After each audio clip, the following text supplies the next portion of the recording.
성격이 알고 싶다. 우리 사회의 각종 이슈가 되는 인물들을 통해서 다양한 성격 유형을 알아봄으로써 타인을 이해하고 나를 찾아가는 시간. 류 교수의 성격이 알고 싶다우다우다우다우다우다. 안녕하세요. 성격 분석가 류지연입니다. 2020년 10월 베스트셀러가 된 책 성격이 자본이다. 이 책의 작가이기도 합니다. 제가 이 책의 3세를 발행한 기념으로 구독자 여러분들이 이 영상에 댓글을 남겨주시면 추첨을 통해서 선물로 여러분들 댁으로 우성해 드리도록 하겠습니다. 3세까지 찍을 때 동안 많은 독자분들이 평가도 있었고, 그리고 그간 제가 1년여 동안 상도 수상한 그런 경력들이 추가가 되었습니다. 책에 추가된 부분은 책의 평가, 그리고 시상식 내용, 그리고 성격 진단 테스트들을 제가 부록으로 추가를 했습니다. 뒤에 보시면은 이 3세에는 1세에는 없었던 성격 진단 테스트를 넣어서 언제든지 테스트를 할 수 있도록 추가적으로 준비를 하였습니다. 그리고요, 뒷날개 부분 있죠? 여기에 애니어그램 노래, 성격이 자본이다 라는 노래를 제가 작사, 작곡해서 가사를 수록했답니다. 아마도 다음 달 정식 음반으로 나올 예정이오니 많은 분들이 애니어그램을 MBTI 이상으로 아주 쉽고 친근하게 활용할 수 있도록 수년간 애니어그램 성격 연구를 저와 저희 회사 멤버십들이 함께 전문 애니어그램 교육기관을 운영하고 있습니다.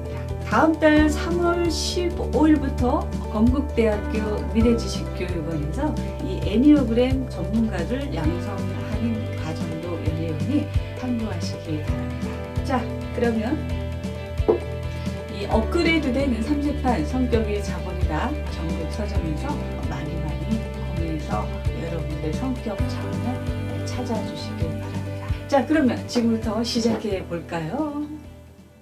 자, 다가오는 제20대 대통령 선거에 앞서 온 국민의 열망이자 희망이 된 대통령 후보들의 관심도 아주 매우 뜨거워졌습니다.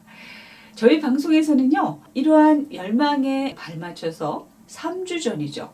구독자들과 이 커뮤니티를 통해서 가장 먼저 성격 분석해야 할 대통령 후보는 과연 누구일까요? 라는 질문으로 투표를 했고, 그 결과 국가혁명당 허경영 총재의 성격이 가장 궁금하다는 결과가 나왔습니다. 그래서 지난주에는요, 저희가 라이브 생방송으로 허경영 총재님과의 그 방송을 시도를 했는데, 지금 대선 기간이라서 후보를 직접 참여하거나 할 수 있는 그런 상황은 되지 않아서 전화 연결을 했습니다. 전화 연결을 통해서 지금 현재 그 대선 활동에 대한 근황도 들었고요. 이 영상, 전 영상에 아마 실려 있습니다. 그리고 오늘은요, 제2탄 국민의힘 윤석열 후보, 다음 주에는 제3탄 이재명 후보, 그리고 안철수 후보, 또 박근혜 전 대통령 순으로 매주 금요일마다 업로드 예정이오니 구독과 알람 설정 꼭 부탁드립니다. 참고로요, 저희 류 교수의 성격이 알고 싶다. 이 방송은요, 성격적인 측면으로 접근했다라는 것과 분석 대상이 아무래도 이 대통령 후보인 만큼 정치적인 그 사례가 나오는 점을 감안해 주시고 이해해 주시면 감사하겠습니다. 또한 그 성격 분석 툴인 지금 많이 회자되고 있는 MBTI와 더불어 인기 상승세를 타고 있는 오늘 제가 소개해드리는 애니어그램이라는 성격 유형론을 기반으로 저희가 풀어가고 있다는 것을 알려드립니다. 자, 그러면 본론으로 들어가 볼까요?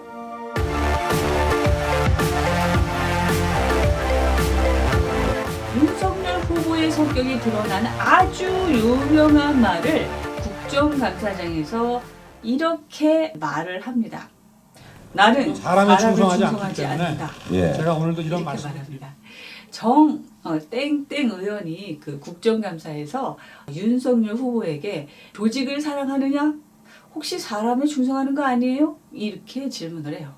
그러자 그 말에 윤석열 후보는 단호하게 이어서 말을 합니다. 저는 조직을 사랑합니다.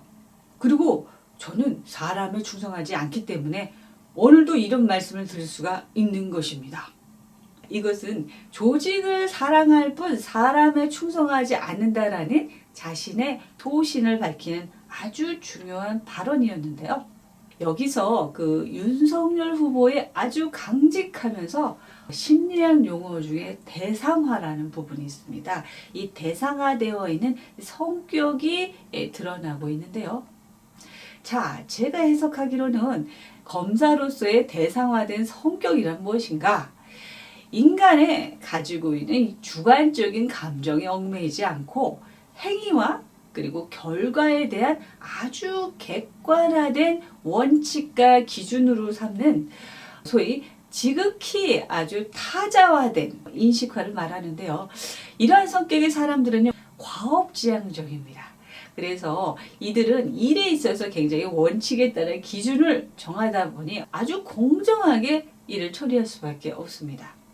문제는요, 그 성격이 아주 건강한 면을 드러낼 때는 조직의 원칙에 따라서 아주 잘 지켜지나 무엇인가 이것이 잘못되고 있다고 판단될 때는 아주 불건강한 성격에 자기 주도적인 아주 원칙으로 이게 그 왜곡되거나 변형되어 갈 수 있다라는 점입니다.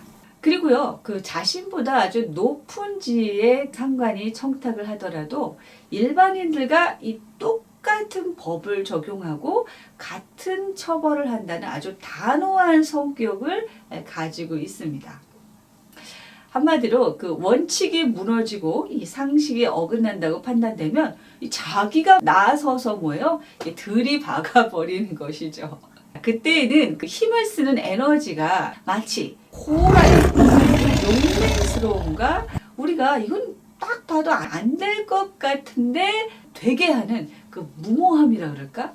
이런 것을 동반합니다.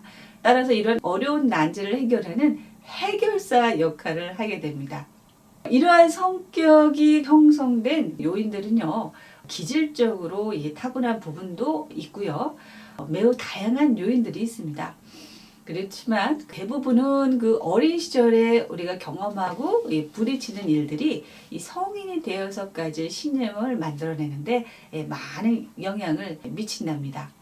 이때 그 호랑이 같은 기운이 브레이크가 고장난 자동차 제어가 안 된 그 자동차처럼 엄청난 힘을 발휘하게 됩니다. 자, 그러면 윤석열 후보의 어린 시절로 한번 들어가 볼까요? 1960년 12월 18일 서울 서대문구 연희동에서 태어난 파평 윤씨로 아주 명망 있고 선비 집안의 후예로서 교육자 집안에서 비교적 아주 유복하게 태어납니다. 서울중앙고등학교를 마친 후에는요, 1979년 서울대학교 법학과에 무난하게 진학을 했습니다. 여기서 아주 유명한 일례가 있죠. 그 서울대학교 재학 시절에 군부 정권이었던 그 당시 교내에서 벌어진 5.18 민주화 운동의 무력 진압과 관련된 전두환 전 대통령에 대한 모의 재판에서 학생 윤석열은 재판장을 맡습니다. 그리고요, 그에게 무기징역이라는 엄벌을 선고했다는 것은 그의 아주 대범하면서도 아주 과감한 성격이 그대로 드러나는 또 하나의 사례이기도 합니다. 앞서 말씀드렸듯이 직진형입니다. 직진형. 아주 도전적인 성격이라는 것과 또 매우 아주 현실적인 사람이라는 것을 부각시키는 면이기도 합니다. 한마디로 남의 눈치 보면서 신경 쓰느라 뚱구름 잡는 이야기하는 성격이 아니라 아주 실질적인 행동파라는 것을 나타내는 성격입니다. 그 시퍼런 그 군 정부 시절에 그 말 한마디 잘못하면 잡혀가서 고문을 받고 인생 끝낼 수도 있는 그런 시절 아니었습니까?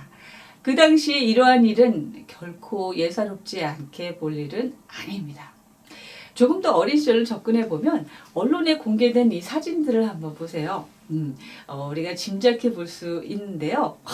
이 사진을 봐도 알 수 있지만 이 어린아이의 눈에 호랑이 기질과 같은 용맹함과 기치가 그대로 반영되어 있지 않습니까? 제가 생각할 때 이 시기의 아이들은 웬만하면은 다 귀엽지 않습니까? 근데 아주 눈에서 용맹하고 우락부락한 그런 에너지가 나오고 있습니다. 이 성향을 가진 그 사람들의 특징이기도 하는데요. 이러한 눈매의 사람들은요, 아주 강인합니다. 그리고 의지력과 끈기, 그리고 무엇인가 목표 설정을 했을 때 아주 집요하고 인내가 있는 사람들입니다. 자, 이것은요, 제가 수년 동안 성격 분석의 방법 중에 하나인 외형 판별법으로 해석하는 그 유관기법으로 말씀드릴 수가 있습니다. 즉, 행동이나 우리가 이 말 있죠. 이런 것들은 인위적으로 숨길 수가 있어도 우리의 몸 있죠. 우리의 바디는 말을 하고 있습니다. 몸은 말을 하는 법이라는 그 원칙이 이 성격 분석에 담겨져 있답니다.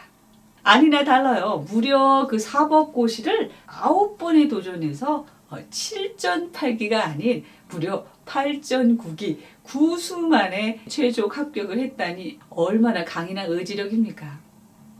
이런 성격의 사람들은요, 7번, 8번 정도 계속 반복해서 경험을 하다 보면 그 다음부터는 턱 하면 아는 그 직감, 우리 몸의 경험을 통해서 일어나는 이 직감이 발달되는 것이 공통적으로 나타나는데요. 쉽게 말해서 될 것 같은 데를 그냥 내가 바로 딱 찍으면 그게 답이 된다고나 할까요? 제가 성격 분석가로 수년간 분석하면서 많은 사람들을 만나면서 인터뷰한 결과 이러한 도전적이고 강인한 성격의 사람들은요, 다수가 인생이 결코 순탄하지만은 않았습니다. 아무리 부유한 집안에서 태어났더라도 이 스스로 이 가시밭길을 마다하지 않고 가는 도전의식을 몸으로 경험하고 오히려 자신의 한계를 이 벼랑 끝까지 막 밀어붙이는 이 도전과 시험을 함께 하면서 아주 지속적으로 이 정복해서 올라가는 그런 투지를 가지고 있습니다.